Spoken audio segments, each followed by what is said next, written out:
દેશ વિદેશમાં વસતા મારા વાલા દર્શક મિત્રોને મનોહર પટેલના જય ભગવાન. મિત્રો, 16મો અધ્યાય ચાલે દૈવાસુર સંપત્તિ યોગ. એમાં ભગવાન દૈવી સંપત્તિના 26 ગુણો બતાવે. એમાં ગઈકાલે આપણે પહેલો ગુણ નિર્ભયતા જોયું. બીજો ગુણ છે અંતઃકરણની શુદ્ધિ. અંતઃકરણ એટલે શું? મન, બુદ્ધિ, ચિત્ત અને અહંકારનો સરવાળો, એનું નામ અંતઃકરણ.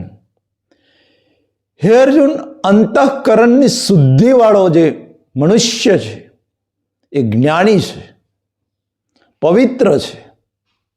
અંતઃકરણની પવિત્રતા એ દૈવી પ્રકૃતિનો ગુણ છે. મિત્રો, આશ્ચર્ય થશે, દરેક મનુષ્યના શરીરમાં 2 મન, 2 બુદ્ધિ, 2 ચિત્ત ને 2 અહંકાર હોય છે. એક સોફ્ટ કોપી અને બીજી હાર્ડ કોપી.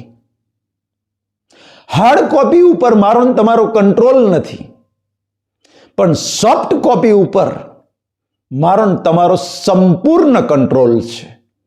સોફ્ટ કોપી ઉપર કુદરતનો કંટ્રોલ નથી, ભગવાનનો કંટ્રોલ નથી, ફક્ત મારો ને તમારો કંટ્રોલ છે. અને હાર્ડ કોપી ઉપર સંપૂર્ણપણે કુદરતનો કંટ્રોલ છે. મિત્રો, ગયા ભાવની અંદર જે સોફ્ટ કોપી આપણે અંતઃકરણની લઈને આવ્યા, જે ડેટા લઈને આવ્યા, જે પ્રોગ્રામ લઈને આવ્યા, એ પ્રોગ્રામ કુદરતના કોમ્પ્યુટરમાં ફિટ થઈ ગયા.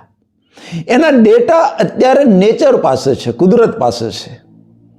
અને એ ડેટા પ્રમાણે પ્રોગ્રામ પ્લે થાય છે જન્મથી મોત સુધી. એ હાર્ડ કોપી મિત્રો, જેના ઉપર મારો ને તમારો કંટ્રોલ નથી. વિચાર નથી કરવો છતાં વિચાર આવી જાય છે, એ હાર્ડ કોપી. ગુસ્સો કરવો નથી છતાં ગુસ્સો થઈ જાય છે, એ હાર્ડ કોપી. જ્યાં જ્યાં આપણી મરજી વિરુદ્ધ થાય છે, મારે એક્સિડન્ટ કરવો નથી છતાં એક્સિડન્ટ થઈ જાય છે, એ હાર્ડ કોપી. હાર્ડ કોપી ઉપર માત્ર ને માત્ર કુદરતનો અધિકાર છે. કુદરતી સંજોગો પ્રમાણે હાર્ડ કોપી જેવી રીતે ચાર્જ થઈ છે, જેવી રીતે વીટી છે, એવી રીતે ઉકલે છે. એટલે એક અંતઃકરણ જે છે એ ઉકલતું અંતઃકરણ છે. જેવું અંતઃકરણ ગયા ભાવમાં આપણે ભાવથી વીટેલું, ભાવની દોરીથી વીટેલું અંતઃકરણ આ ભાવની અંદર કુદરતના સંજોગોની દોરીથી ઉકલી રહ્યું છે મિત્રો. એટલે એના ઉપર મારો તમારો કંટ્રોલ નથી. રાત્રે સૂઈ ગયા, ઊંઘી જવું છે, કોઈ વિચારવું નથી. નક્કી કરીને ગયા કે 10:30 મારે ઊંઘી જવું છે, પણ 10:30 આપણે ઊંઘી શકતા નથી.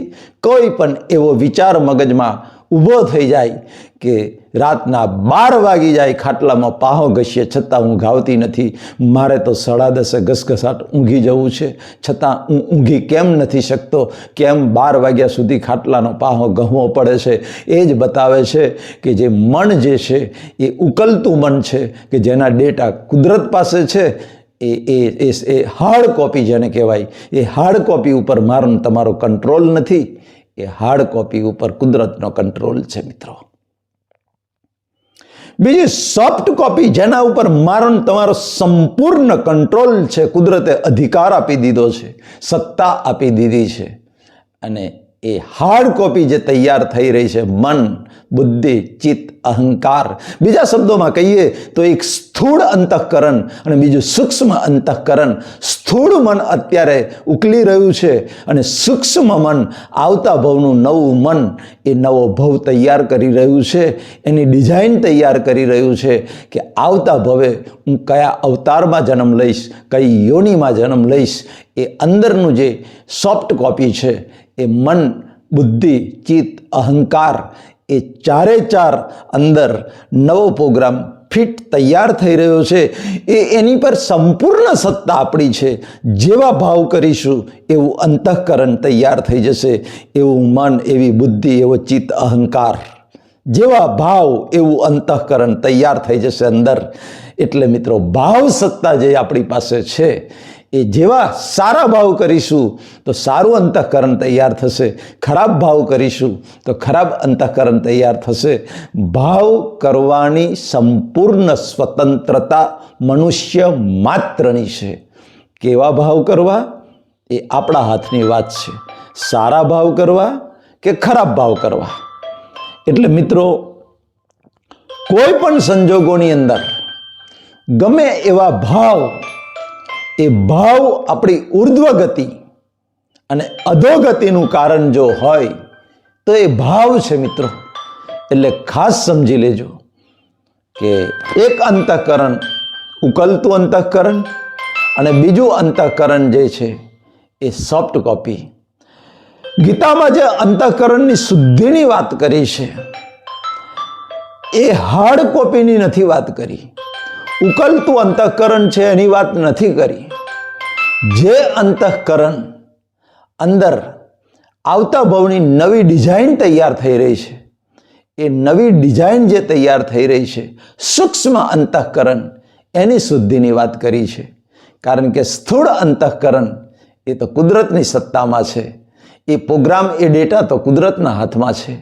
માટે ભગવદ્ ગીતાની અંદર 16મા અધ્યાયમાં જે દૈવી પ્રકૃતિમાં અંતઃકરણની શુદ્ધિની વાત કરી છે, મિત્રો, ભગવાન કહે છે કે જ્ઞાની પુરુષ જે છે, દૈવી પ્રકૃતિવાળો માણસ છે, એ અંતઃકરણની શુદ્ધિવાળો હોય છે.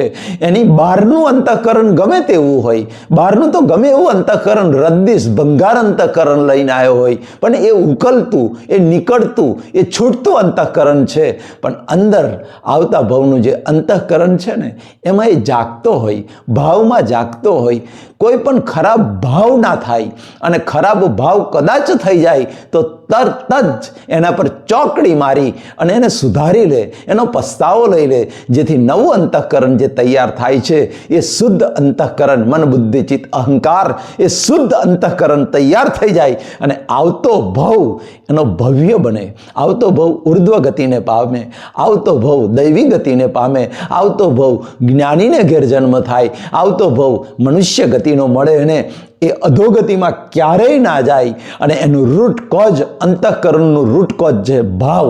જેવા ભાવ એવું મન, એવી બુદ્ધિ, એવું ચિત્ત, એવું અહંકાર. માટે મિત્રો, ભાવમાં જાગો, ભાવમાં જાગો. બહાર જે સ્થૂળ અંતઃકરણ છે, કદાચ બહારનું સ્થૂળ અંતઃકરણ ખરાબ લઈને આવ્યા હોય તો બુદ્ધિ એવું બતાવે કે મફતનું લઈ લો, આ લઈ લો, પેલું લઈ લેવા જેવું છે, એ તો બુદ્ધિ બતાવશે, કારણ કે ખરાબ લઈને આવ્યા છીએ આપણે. પણ તરત અંદર ભાવને ફેરવો કે ના, આવું ના હોવું જોઈએ, આવું ના હોવું ઘટે, મારાથી આવું ના કરાય, મફતનું ના લેવાય, કોઈના બા બેન દીકરી પર ખરાબ નજર ના કરાય. આવી અંદર જ્ઞાનની જાગૃતિ હશે તો તમારો ભાવ સુધરી જશે. ભાવ સુધરી જશે તો અંતઃકરણ શુદ્ધ થઈ જશે. સોફ્ટ અંતઃકરણ જે સોફ્ટવેર છે એ શુદ્ધ થઈ જશે.